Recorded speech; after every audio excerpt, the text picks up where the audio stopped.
Good morning po sa inyo lahat. Isa pang maliyugto na ating daily Bible blessings. Pamagat po ng ating adaling umaga ay ang karunungan at ang yaman. Ang karunungan at ang yaman. Maminaman, ano pong mas nais natin, mas gusto natin? Ang maraming pera o maraming karunungan mula sa Biblia? Ano ba mas malaga po sa ating maminaman? Ano mas pinahalaga natin? Ang Biblia o ang pera? Ay nga po sa Kawikaan 16 o Proverbs 16, sabi po roon, higit na mainam sa ginto ang magkaroon ng karunungan, at higit kaysa pilak ang magtaglay ng pangunawa.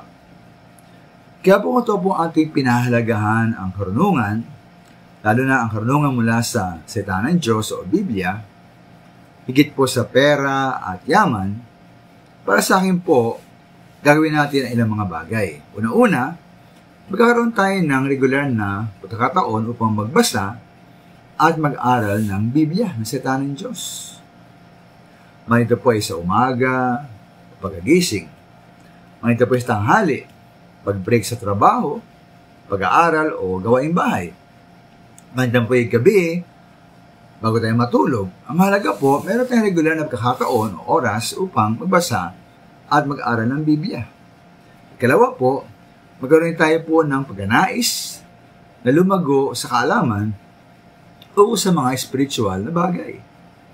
Sa magitan po ng pagbabasa ng mga aklat at mababasahin, pakikinig ng turo at pag-aral sa iglesia, iba pang paraan na lalago po ang ating kaalamang spiritual.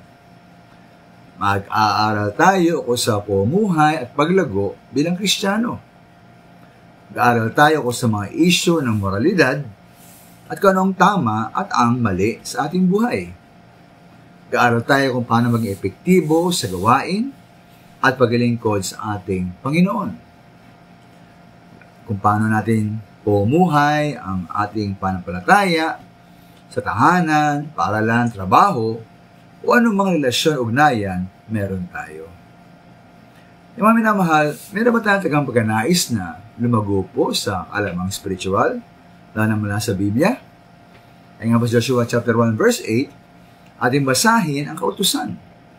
Pagbulay-bulayan, araw at gabi, upang ating po matabat ito. Sa ganung paraan, magiging masagana at matagumpay ang ating pumuhay. Kaya maminalto nga ba, may kasabihan na ang mangmangdaw at ang kanyang yaman ay agad naghihiwalay? Maaari. Kaya po ating pahalagahan ang salita ng Diyos. Maraming salamat.